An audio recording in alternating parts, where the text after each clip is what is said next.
All right, welcome back. 877-84-ROGER on the web at rogerhedgecock.com. Chat room's open. Email coming in. Twitter at Roger Hedgecock. Facebook page is The Roger Hedgecock Show. And in studio, our special guest, Marita Noon. And again, you can catch her at, here's another website, energymakesamericagreat.org. Long but great. energymakesamericagreat.org. All right, Marita, we were in the middle of talking about yet another scandal. The EPA is charging conservative groups, but not liberal groups or green groups for the not charging the green groups, but charging the conservative groups for Freedom of Information Act requests. Yes, and denying some of them outright. Lordy. All right. Institute for Energy Research, all of their Freedom of Information requests were just denied. So the ACLU has taken their case? Not yet. Okay. That's why we need to talk about it. Get a little more coverage. All right. And then people should be outraged. The thing is this is the standard mode of operation for this administration. Yeah. This is how they favoritism, cronyism, Chicago politics. Yep. It is. Reward your friends, destroy your enemies. And then the wind farm thing, there's obviously laws against killing migratory birds and eagles. They've been on the books in the eagle case since, 1908 or something. It's a long time. And so here we are. 1941 was another one. And then we got the migratory bird thing in the 70s. And all these laws, if you touch a duck, you're done. There's criminal penalties, huge fines. Years in jail. Whole thing, except if you're a wind farm. Mm-hmm. If you're a wind farm, you get a waiver for that. Yikes. And even if you, for some reason, it baffles me that it's actually possible to get a permit to kill birds.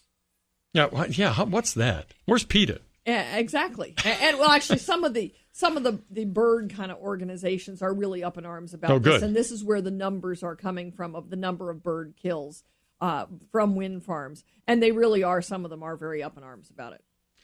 Marita Noon, you can find her at townhall.com, the Daily Caller, Politico, Washington Examiner, The Hill, and all kinds of other places where her columns and writings on energy primarily are prominently displayed. You get quoted a lot in a lot of places as well, doing very well. Now, the final one, though, I want to get to is the car manufacturers. You've been livid on this subject of Fisker and the rest of them for a long time, the green energy scandal. Well, the whole green energy picture, and cars are one part of that. There were a variety of programs that were put out through the stimulus package in 2009.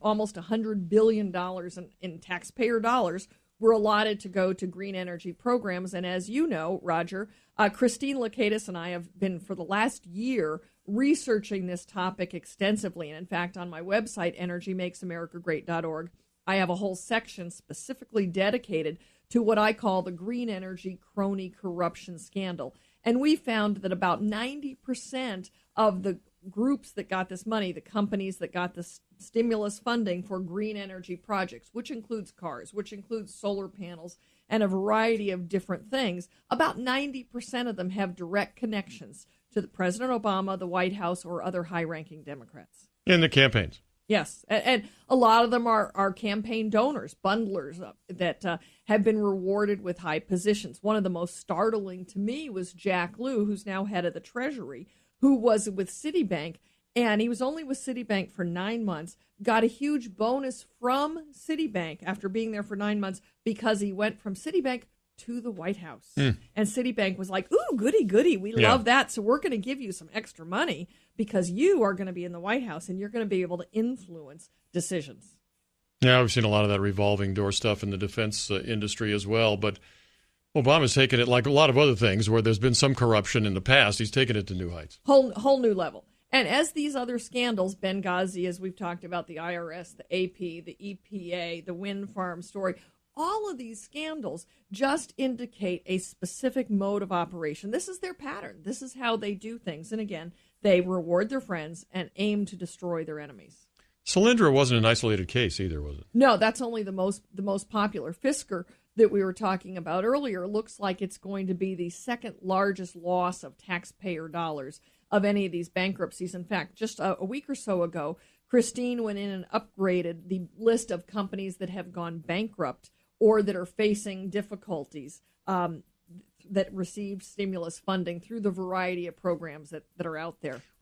Poor Mitt Romney has just got to be gnashing his teeth. He was labeled as the guy who destroyed jobs by taking over companies and looting them and so forth. Well, Barack Obama has promised more jobs that haven't been delivered or if they have been delivered, have then gone bankrupt in these companies. Exactly. They've disappeared again after that. They get a lot of money, produce a few jobs. Nothing produces the jobs that were promised. And then they've gone bankrupt and the jobs totally go away. What kind of money is Fisker talking about? I believe it's $500 million. Eesh, like a big that's number. What it is. Yeah, it's a very big. Now, some number. of these are doing. Tesla's doing all right. Tesla's doing pretty well. They're producing a mid-range, like $50,000 versus $100,000 electric car. They're using some different technology. One of the biggest problems for Fisker, in all seriousness, is they were based on a battery company, A123, that went bankrupt. Now, A123 has since been sold to a Chinese company through the bankruptcy process.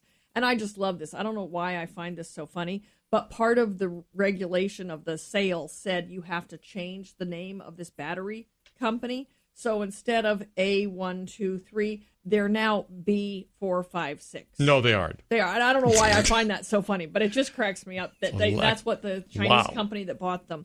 And but the Fisker had some trouble with that because the battery that they were being based on, the manufacturer went bankrupt. But part of what we see is trying to push a specific ideology that the American consumer is not begging for. Because if it was a good deal, and a lot of these companies have a lot of billionaires' money in it, but if it's such a great idea, why don't they just do it with their own money instead of taking the taxpayer dollars to gamble with? And that's what they're doing. No, there's no question about that. And most of these gambles are going bad, as a matter of fact. So in terms of the overall energy, though, you come from a state that's increasingly energy directive. Although there's a county down there that doesn't want the energy, right? These county commissioners said, no, we don't want prosperity and jobs. Take it away. Yes, my current column is called A Vote for Permanent Poverty. And a little tiny county, less than 5,000 people and declining. Mora County, New Mexico. Where's that at? It's in northeastern New Mexico. Okay, it's up northeast. towards the Colorado border. Okay. Now, realize there's a county right next door, right across an invisible line. Colfax County has 950 natural gas wells in Colfax County. Wow. Mora County has zero anything. They have zero oil and gas activity. But Shell has leased 100,000 acres in Mora County. The state land office has 120 leases. So there's a lot of potential. People believe there's resources there. But the county decided to cut off the potential prosperity.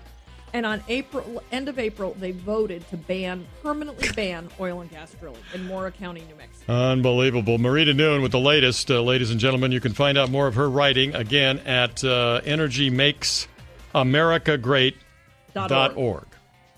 Marita, thanks for coming by. Treat. Appreciate it. I'm Roger Hedgecock. We'll be back with a lot more in your calls, too, at 877-84-ROGER after this.